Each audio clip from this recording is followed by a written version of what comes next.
कि बंद कर दो, बाहर काफी तेज आंधी आ रही है। ऐसा लग रहा है मानो बाहर बहुत तेज बारिश होने वाली है। ये आप कैसी बातें कर रहे हैं जी? अगर बारिश हो तो हम लोग सोएंगे कहाँ? आप तो जानते हैं कि हमारी छत टूटी हुई है। एक तो ये ठंड, ऊपर से इस बारिश का कहर। भगवान जाने अब हम क्या करेंगे। यही तो मुझे भी समझ नहीं आ रहा। भगवान हम गरीबों को कुछ ज्यादा ही परेशानी देते हैं। गरीबों की बढ़ती गरीबी कम होने का नाम नहीं ले रही और अमीरों की अमीरी कम होने का नाम नहीं ले रही। अमीर लोग हम गरीबों को पैसा अपने घर और अपने बैंक बैलेंस में रखते हैं, लेकिन हम लोगों को पाई पाई के लिए तरसना पड़ता है। दोनों पति पत्नी आपस में बात कर रहे थे कि तभी उनके माथे पर बारिश की बूंदें टपकने लगती हैं। सुनीता और मनोज काफी परेशान हो जाते हैं। थोड़ी देर में आशा बाहर आती है और अपने बहू बेटों से कहती है, मनोज, अंदर पलंग के नीचे एक बड़ी सी पन्नी रखी हुई है। जा जाकर झोपड़ी की छत पर वो पन्नी बढ़ा दे। अगर वो पन्नी हमने छत पर नहीं लगाई तो ये बारिश इस ठंड के साथ हमें मार डालेगी। पापा दादी बिल्कुल सही कह रही हैं। वैसे भी हमारे पास ठंड से बचने के लिए ज्यादा जुगाड़ नहीं, और तो और हमारे पास एक गर्मा गर्म कंबल भी नहीं है, और ऊपर से ये बारिश हो रही है, ठंड और बढ़ रही है। पापा, इसलिए जाकर जल्दी से छत को ढक दीजिए, ताकि ज्यादा न सही पर थोड़ा बहुत ही सही हम इस बारिश से बच तो जाएंगे ना। आप सब बिल्कुल सही कह रहे हैं। सुनीता, बाहर जो सीढ़ियाँ रखी हुई हैं, तुम उसे पकड़कर खड़ी हो ना, मैं ऊपर जाकर अभी छत को ढक देता हूँ। मनोज की बात सुनकर अब सुनीता मनोज के साथ बाहर जाती है और सीढ़ी पकड़कर खड़ी हो जाती है। मनोज भी अब अपनी झोपड़ी की छत को पन्नी से ढक देता है और नीचे घर में आ जाता है। उस बड़ी सी पन्नी को झोपड़ी की छत पर छापने से बारिश का पानी अंदर तो नहीं आता, लेकिन बाहर बढ़ती ठंड मनोज और उसके परिवार की जान लेने पर उतर आती है। पिंकी ठंड से थरथराने लगती है और आशा बूढ़ी होने के कारण उसके पैरों में दर्द होने लगता है, जिसे देख मनोज और सुनीता काफी परेशान हो जाते हैं। मनोज जी, आप जरा भी परेशान मत होइए। घर में कुछ सूखी लकड़ियां हैं, मैं उन्हें जला देती हूँ। उन लकड़ियों से ठंड भी काबू में रहेगी और बारिश से भी हमारा बचाव हो जाएगा।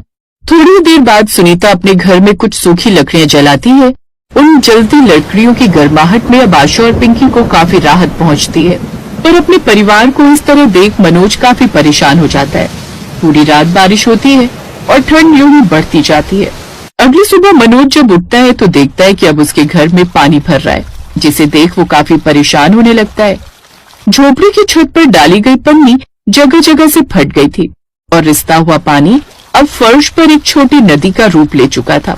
सुनीता, जल्दी उठो, देखो ये क्या हो गया, पानी अंदर आ गया, हमारी सारी मेहनत बेकार गई। हे भगवान, ये क्या हो गया? माँ जी, पिंकी उठो, पानी आ गया है। सुनीता तुरंत आशा और पिंकी को उठाती है और उन्हें उस ऊंचे हिस्से में ले जाती है जहाँ पानी कम जमा हुआ था। मनोज तुरंत टिन का डिब्बा उठाता है और फर्श पर जमे पानी को बाहर फेंकना शुरू कर देता है। तो वही पिंकी कांपते और खांसते हुए अपनी माँ से कहती है, माँ, बहुत ठंड लग रही है, और अब तो ये पानी कहाँ से आ गया? मैं अभी पानी बाहर निकालता हूँ बेटा, तुम चिंता मत करो, ये गरीब का नसीब है और कुछ नहीं। मनोज, तुम दोनों क्यों परेशान हो? बेटा, तुम अपनी पिंकी और सुनीता का ध्यान रखो। ये बारिश हमारे लिए प्रलय है। माँ, आप ऐसी बातें मत कहो। जब तक मैं जिंदा हूँ तब तक मैं हार नहीं मानूंगा। हम सब मिलकर इस मुसीबत का सामना करेंगे, लेकिन मुझे काम पर जाना होगा। आज मजदूरी नहीं मिली तो हम रात का खाना भी नहीं खा पाएंगे। हाँ जी, आप जाइए, लेकिन अपना ध्यान रखना। बाहर बहुत ठंड और कीचड़ है। ध्यान से जाना और ध्यान से काम करना। मनोज अपना फटा हुआ स्वेटर पहनता है और ठेकेदार से काम की उम्मीद में घर से निकल जाता है, लेकिन ठेकेदार के घर पहुंचने पर उसे निराशा ही मिलती है। एक नौकर उसे डांट कर कहता है, अभी साहब सो रहे हो और आप आज कोई काम नहीं है, जब देखो मुंह उठाकर आ जाते हो, चलो जाओ यहाँ से। मनोज खाली हाथ और निराश होकर वापस अपनी झोपड़ी की ओर चल पड़ता है। उसका दिल भारी था क्योंकि उसके पास शाम के भोजन के लिए भी एक पैसा नहीं था। जैसे वो घर पहुंचता है उसकी नजर पिंकी पर पड़ती है। सुनीता, काम नहीं मिला। ठेकेदार ने दरवाजा भी नहीं खोला और अपने एक नौकर को बाहर भेजकर मुझे कह दिया कि आज काम नहीं है। आप क्या बात कर रहे हैं जी? ये तो एक और बड़ी मुसीबत आ गई। पिंकी को बहुत तेज बुखार है, रात भर भीगी इसलिए ठंड लग गई। हमें डॉक्टर के पास जाना पड़ेगा। मनोज तुरंत अपनी बेटी को गोद में उठाता है और उसे फटे हुए शॉल से लपेटकर डॉक्टर के क्लिनिक की ओर चल पड़ता है। वो किसी तरह डॉक्टर के पास पहुंचता है। डॉक्टर जांच करते हैं और कहते हैं कि पिंकी को तेज निमोनिया है और इसे तुरंत दवाइयाँ चाहिए। इसीलिए जल्दी से काउंटर पर फीस जमा करवा दो ताकि पिंकी का इलाज हो सके। डॉक्टर साहब, मेरे पास इस वक्त सिर्फ 50 रुपए हैं। मैं एक मजदूर हूँ, मेरी बेटी की जान खतरे में है। मैं आपको बाकी पैसे कल सुबह काम पर जाते ही दे दूंगा। प्लीज मेरी बेटी की जान बचा लीजिए। माफ करना, बिना पैसे के दवाई नहीं दे सकता मैं। नियम तो नियम है। डॉक्टर की ये बात सुनकर अब मनोज का दिल टूट जाता है, क्योंकि उसकी गरीबी ने उसे लाचार कर दिया था। उसकी आंखों से आंसू बह रहे थे। तभी क्लिनिक में बैठी एक अजनबी महिला ये सब देखकर डॉक्टर से कहती है, डॉक्टर साहब, आप अपनी फीस के चलते एक बच्चे की जान खतरे में डाल रहे हैं। खैर कोई बात नहीं, आप मुझसे फीस ले लीजिए और दवाई इन्हें दे दीजिए, क्योंकि उनकी फीस मैं दे रही हूँ। उस दयालु महिला ने 400 रुपए दिए और मनोज से कहा कि वो अपनी बेटी को दवाई दे। मनोज अब अपनी गर्दन उस महिला के आगे झुका देता है और उसका धन्यवाद करने लगता है। मैं आपका कर्ज कैसे चुकाऊंगा? कोई बात नहीं भाई, बस अपनी बेटी का ध्यान रखो, भगवान तुम्हारा भला करेगा। मनोज दवाइयां लेता है और तेजी से घर की ओर भागता है। उसे लगा कि दुनिया अभी भी दया और मानवता से खाली नहीं हुई है। घर पहुंचकर मनोज सुनीता को पिंकी की दवाई दे देता है और वो दवाई पिंकी को खिलाने को कहता है। कुछ देर बाद अब वो उसे गर्म कपड़ों से ढक देते हैं। अगले कुछ दिन तक पिंकी का बुखार धीरे धीरे कम होता है। मनोज को अब भी काम नहीं मिलता, लेकिन वो हर दिन कुछ न कुछ मजदूरी जुटाने की कोशिश करता है। आप इतने उदास क्यों हैं जी? पिंकी अब ठीक हो रही है। मैं उस अजनबी महिला के बारे में सोच रहा हूँ जिसने हमारी मदद की। हम इतने गरीब हैं कि अपनी बेटी की दवाई भी खुद नहीं खरीद सकते, और उस ठेकेदार ने हमें एक दिन की मजदूरी भी नहीं दी। बेटा, अमीरी और गरीबी ईश्वर की देन नहीं बल्कि इंसानों की बनाई हुई है। तुम निराश मत हो, अब मौसम थोड़ा खुल गया है, तुम हिम्मत मत हारो। आप सब सही कह रहे हैं, मैं अब और नहीं मानूंगा। मुझे पता है कि मुझे सिर्फ अपने परिवार को नहीं बचाना बल्कि उस महिला का कर्ज भी चुकाना है। सुनीता, आज से हम फिर से शुरुआत करेंगे। मैं आज से सिर्फ मजदूरी ही नहीं बल्कि एक बेहतर जिंदगी कमाने की कोशिश करूंगा। हम इस झोपड़ी को बदल कर रहेंगे। ये बारिश हमें तोड़ नहीं सकती। हम इस ठंड और इस गरीबी को हरा कर रहेंगे। हम आपके साथ हैं जी, हम जरूर जीतेंगे। मनोज अपने घर की टूटी फूटी दीवारों को देखता है। बारिश का पानी और ठंड उन्हें डरा नहीं पाई थी, क्योंकि उनके पास आपसी प्रेम और अटूट साहस की गर्मी थी।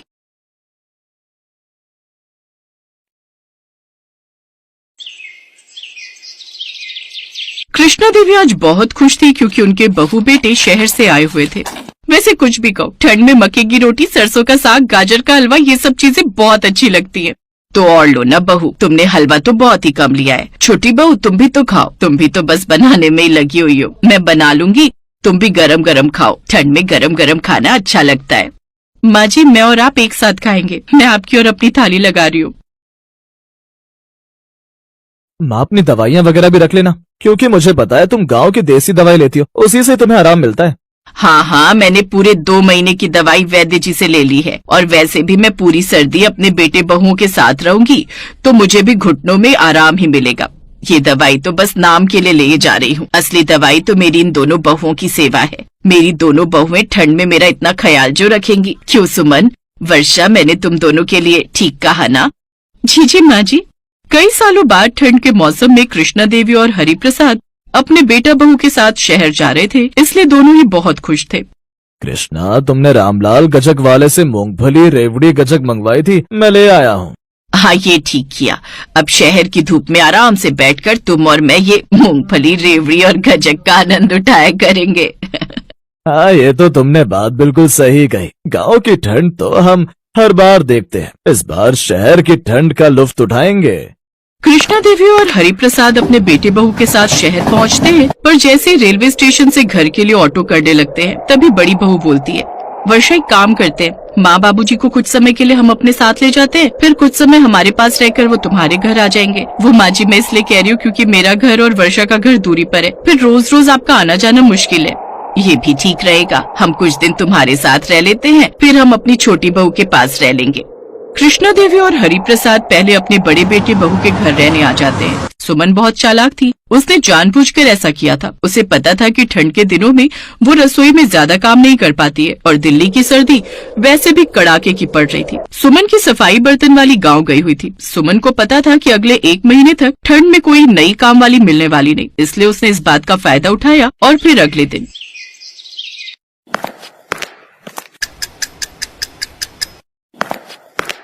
कृष्णा, सुबह सुबह इतनी ठंड में तू रसोई में क्या कर रही है? कुछ नहीं, बर्तन धोकर रसोई साफ कर रही थी। सुमन बता रही थी उसकी कामवाली 1 महीने के लिए गांव गई है। बेचारी सुमन सुबह सुबह उठकर ठंड में रसोई में काम करेगी, वो भी तो नहीं सही ना। सोचा मैं ही थोड़ा काम कर लूं, बहू के काम में हाथ बटा लूंगी। मैंने गैस पर आलू उबालने रख दिए हैं। सोच रही हूँ बच्चों को आज आलू की कचौड़ी बनाकर खिलाऊंगी। आज वैसे भी रमेश की ऑफिस की छुट्टी है। वो सब तो ठीक है, पर अपने घुटनों का भी ध्यान रखना। पता चला कि फिर से तेरे घुटनों में दर्द शुरू हो गया। सुबह सुबह पानी का काम कर रही है, बाहर देख कितनी ठंड है। तभी सुमन रसोई में आ जाती है। माँ जी, अरे आपने तो सारा रसोई का काम कर लिया। मैं तो सोच रही थी ठंड में उठूंगी और रसोई में ठंडे पानी में बर्तन करके फिर अपने लिए चाय बनाऊंगी। आपने तो बहुत बढ़िया कर दिया।